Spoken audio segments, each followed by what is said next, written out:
c'est pas très grave, j'en ai pas besoin. J'en ai pas besoin. On est tout prêt? Il faut... Je sais pas s'il faut attendre. Je sais pas. Dans le doc sponsor, début du pitch, maintenant tout de suite.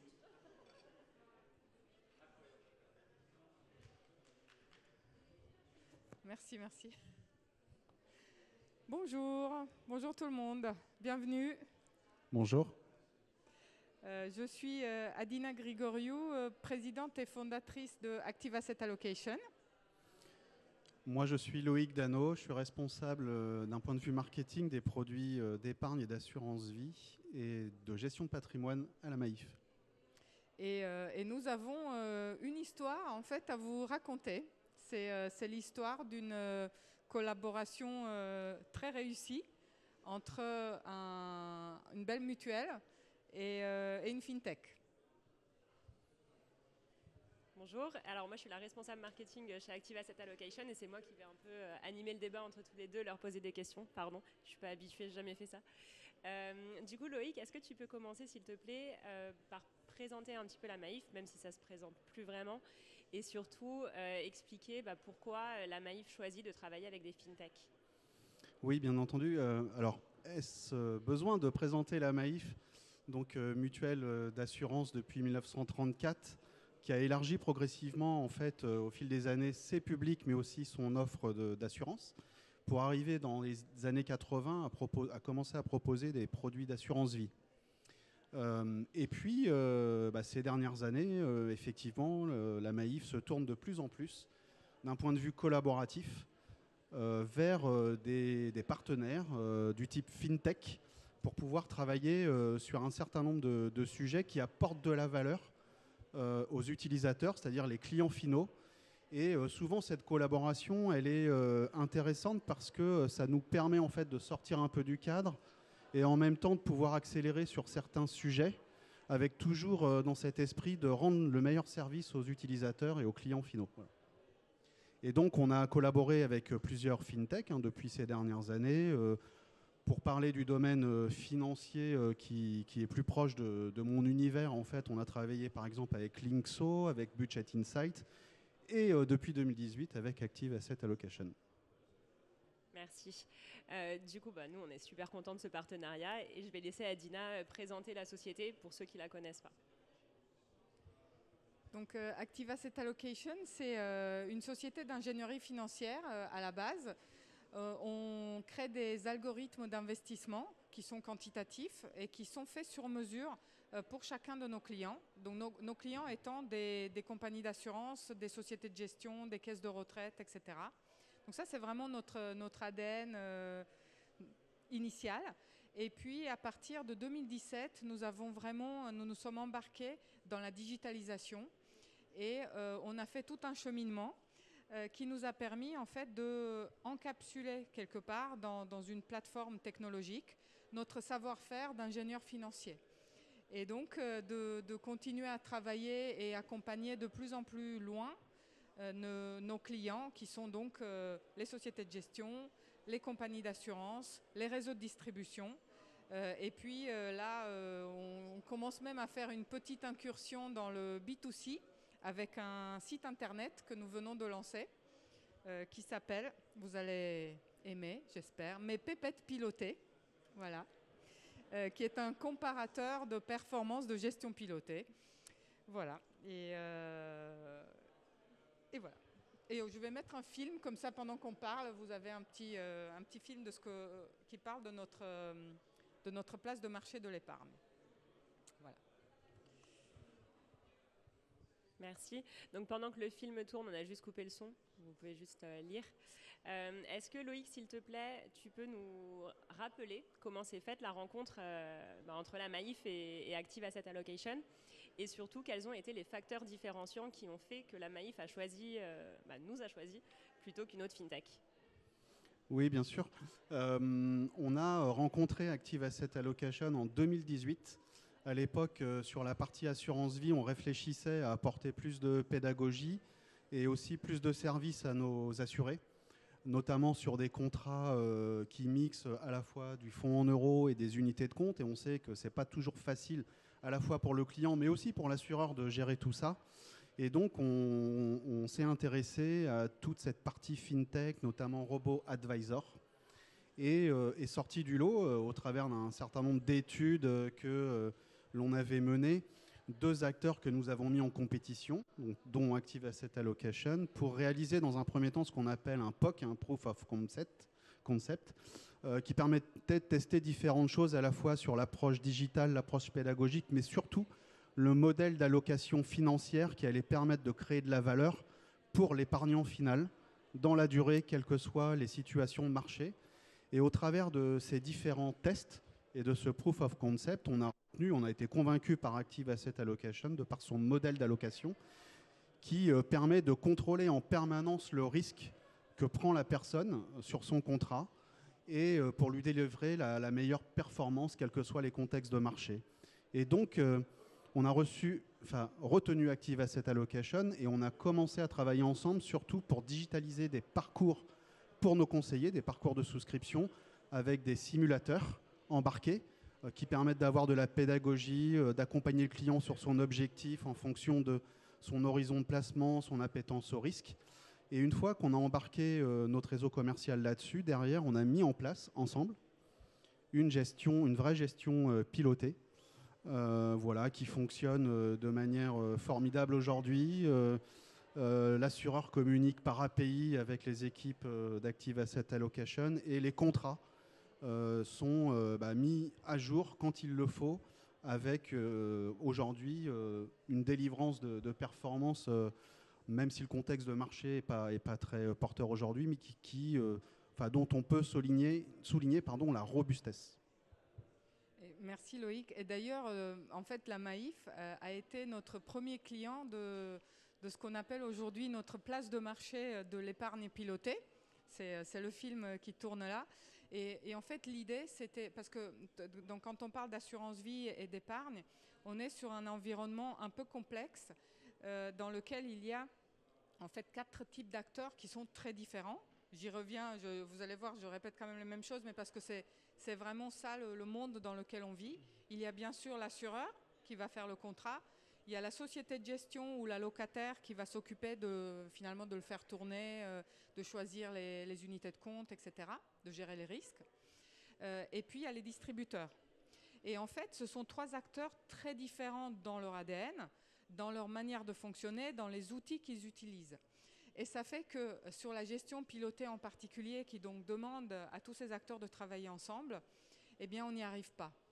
On n'y arrive pas parce que le gérant, il va avoir ses outils de gestion, la compagnie d'assurance, son outil de gestion qui n'a rien à voir avec celui de la société de gestion, et le distributeur, c'est encore autre chose. Donc ce que nous avons fait quelque part aussi grâce à la collaboration avec la Maïf, c'est de mettre en place une plateforme technologique qui permet de mettre tous ces acteurs très différents sur le même plan. Donc on va leur donner des outils qui répondent bien sûr à leurs besoins propres, mais aussi à leurs besoins de communiquer entre eux, justement autour de ces allocations. Et en allant jusque, bien sûr, au conseiller qui va pouvoir retrouver dans ces fameux simulateurs les performances et la possibilité de faire des projections avec son client pour, par exemple, maximiser les chances de succès d'un projet d'épargne. Et puis, encore une fois, en allant jusqu'au bout, grâce au site internet ouvert au public, d'aller vers une transparence totale sur les frais, sur les performances, sur ce qui compte pour les épargnants. Je vois que le temps défile assez vite, donc on va condenser, je pense, 2 questions en une. Déjà, entre un grand groupe, je pense que c'est une question que pas mal de gens se posent, entre un grand groupe et une fintech, les process ne sont pas du tout les mêmes. Surtout dans un grand groupe, les process sont beaucoup plus longs, beaucoup plus difficiles. Chez une fintech, on est un peu plus agile. Du coup, première question, comment vous avez fait pour justement travailler quand même ensemble malgré des process qui sont très différents? Et ensuite, qu'est-ce qu'on fait en fait ensemble puisqu'on n'en a pas réellement parlé? Eh bien, eh ben, on s'est adapté. De toute façon, dès que la Maïf a commencé à s'ouvrir d'un point de vue collaboratif à des nouveaux acteurs et à des fintechs, il a fallu aussi s'acculturer à leur manière de travailler. Et donc ça a formé quelque part aussi une hybridation en interne de se mettre aussi, nous, dans un mode agile. Alors on n'est peut-être pas dans la même agilité, avec un temps peut-être plus long, mais on s'est quand même mis dans un mode un peu plus agile pour pouvoir essayer de s'adapter au plus près de vos préoccupations et faire en sorte qu'on essaye d'avancer à peu près à la même vitesse, même si parfois, il y a quelques décalages, mais en tout cas, jusqu'à présent, on a réussi à livrer pas mal de choses, hein, voilà, des éléments qui servent à plus de 1000 conseillers, en termes de plateforme pour projeter son client sur un projet d'épargne et bien le guider, le sensibiliser au choix qu'il fait, la gestion de son contrat, donc qui est opérée grâce à vos technologies. Et puis, c'est pas fini. En fait, on continue à réfléchir ensemble à un certain nombre de sujets et des prochaines réalisations en fait sortiront sur 2023. Et pour nous, c'est vrai que en fait, il y a le fait de travailler avec des grands groupes. Alors nous, on a toujours travaillé qu'avec des grands groupes. Et c'est difficile dans le sens où déjà, il faut trouver là où les personnes qui vont pouvoir prendre une décision. Et ça, il y en a plein qui se perdent en route parce que c'est vraiment très compliqué. Et puis il suffit qu'une personne bloque à un moment donné, si vous n'avez pas un sponsor en interne qui essaye d'aller à la pêche à l'information, qui dit bon mais attends, c'est pas grave, viens, je t'explique. Voilà, donc ça fait partie des choses très pratiques qui font qu'on peut y arriver ou pas. Et après, effectivement, le temps de la décision, c'est long. Hein. C'est-à-dire que la plupart des sociétés qui se lancent meurent dans les 3 premières années. C'est un peu le temps qu'il faut un institutionnel pour se décider à travailler avec une start-up. Donc c'est vrai que c'est... Mais le côté positif, c'est qu'une fois qu'on a mis en place une confiance avec les équipes, une fois qu'on a livré un projet, un deuxième, un troisième qui se passe bien, après, c'est beau parce que en fait, l'innovation, nous la faisons, mais les idées, elles viennent d'où? Elles viennent du client. Donc, c'est ça aussi qui est magique dans le fait de travailler ensemble. Et oui.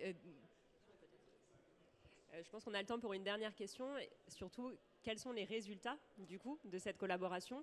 Quel est le bilan? Positif, négatif, et quelles sont les perspectives? Je parlais des projets pour 2023, il y a pas mal de perspectives. Ouais. Déjà, les bonnes réussites, c'est qu'on a réussi à embarquer un peu plus de 1000 personnes sur un changement aussi de méthode de vente, en fait, quelque part sur la partie assurance vie. On a réussi à les embarquer grâce à la plateforme et le simulateur de projection. On a intégré un nouveau mode de gestion piloté dans notre contrat d'assurance vie il y a un an tout juste. Il y a un an tout juste. Un an tout juste, et on a déjà 200 millions d'euros qui sont gérés grâce à Active Asset Allocation. Et ça, je ne sais pas si vous vous rendez compte, mais sur de la gestion pilotée, c'est juste énorme. Donc des belles réussites, et ce qui nous a poussé en fait à ouvrir d'autres sujets ensemble, notamment sur des méthodes de profilage de risque pour le client.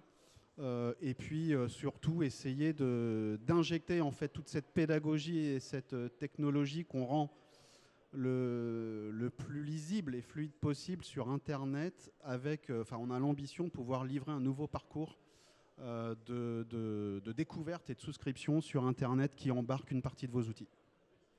Et pour vous donner aussi une idée de ce que ça représente pour nous que d'avoir des partenaires institutionnels en fait, avec lesquels on travaille, c'est que donc, la place de marché que nous avons lancée la semaine dernière officiellement à Patrimonia, il y a déjà dessus 6 milliards d'encours de gestion pilotée. Voilà, donc c'est quelque chose d'important à notre échelle, et qu'en tout, par exemple, nous conseillons 22 milliards en termes d'allocation d'actifs. Donc c'est des encours qu'on n'aurait jamais pu avoir en partant tout petit, sans connaître personne, etc. et en étant dans le B2C par exemple. Donc le B2B c'est très important. Et peut-être dernier point qu'on n'a pas mentionné mais qui est important aussi, c'est que si nous en sommes là aussi, c'est parce que des institutionnels comme Maïf ont pris le risque d'investir dans notre capital. Alors sur le tard, hein, parce que la société existe depuis 12 ans et la levée de fonds a été faite il y a 3 ans. Il y a 3 ans, voilà. Ouais. Voilà. Donc on a à la fois la casquette effectivement d'investisseurs, mais aussi d'utilisateurs, au bénéfice donc de nos conseillers, mais aussi de nos clients finaux.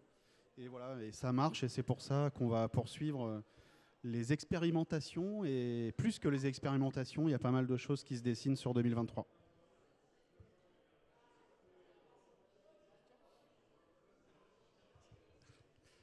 Beau parcours, en tout cas, bravo à vous deux. Moi, j'avais une question. Alors, c'est super beau les success stories, mais est-ce qu'aujourd'hui, c'est une question pour Maïf, est-ce qu'aujourd'hui, il y a eu des processus de négociation qui ont échoué aussi? Il ne faut pas l'oublier, il y a aussi des échecs dans la vie. Est-ce qu'il y a eu des processus de négociation qui ont pu échouer et du coup, vous avez trouvé un terrain d'entente? Et vous avez parlé d'appel d'offres tout à l'heure par rapport à 2 startups, donc, dont Active Asset Allocation. Quel a été le critère différenciant valorisant justement Active Asset Allocation pour que vous puissiez prendre cet appel d'offres via Active Asset Allocation? Oui, bien sûr, on est très très sollicité par beaucoup de sociétés qui veulent devenir partenaires d'un institutionnel comme la Maïf. Et parfois, ça tombe pas au bon moment en termes de projet. Parfois, oui, le projet est intéressant, donc on va commencer à discuter et puis on va pas pouvoir le réaliser parce qu'on est toujours dans des logiques aussi de portefeuille de projet, de budget, et il y a les choses qui ne passent pas. Par contre, comme le disait Adina, quand le sujet il est bien sponsorisé, qu'il y a un gros enjeu au niveau métier en fait au sein d'une direction, eh bien on va prendre le temps de suivre tout le processus. Et là, ce qui a fait la différence avec Active Asset Allocation par rapport à l'autre acteur, même si on voulait plaire au client final, et donc on pouvait avoir un prisme assez digital, UX, finalement ce qui a primé, c'est plutôt la solidité financière et la solidité du modèle d'allocation financière d'Active Allocation par rapport à son expérience digitale. On s'est dit que le digital, on arriverait à le rattraper, mais ce qui primait pour nos clients, c'est la sécurité par rapport à leur épargne et aux perspectives qu'on allait leur donner de créer de la valeur sur l'épargne qu'ils déposaient chez nous en fait. Et que le digital, c'est quelque chose qu'on pourrait travailler avec plus de temps. Voilà. Et je pense que c'est ce qui s'est vraiment passé parce que du coup, fort de ce retour, parce qu'ils nous l'ont fait ce retour en disant on vous a choisi parce que, mais là-dessus, vous étiez moins bon. Et là, ça nous a aussi permis de faire une introspection et de nous lancer un peu à corps perdu pour rattraper ce retard qu'on avait dans le digital, qu'on a rattrapé. Alors là, on n'a pas de démo pour vous montrer, mais n'hésitez pas à aller voir sur notre site. L'UX est aujourd'hui magnifique et c'est encore une fois aussi grâce à vous. Peut-être juste un dernier point pour peut-être les assureurs qui sont là ou les grandes entreprises qui sont là. Ce qui compte dans leur réussite, c'est vraiment d'avoir en place un processus de prise de décision qui soit bien compris en interne. Parce que c'est ça qui va faire la différence entre y arriver ou pas y arriver. Nous, on a échoué dans le fait de travailler avec de belles boîtes. Parce qu'elles n'avaient pas de processus de prise de décision en interne. Et d'ailleurs, on s'aperçoit que 5 ans plus tard, ils ont choisi personne d'autre. Et ils n'ont pas réussi à réaliser leur projet. Donc voilà. Merci beaucoup. Merci.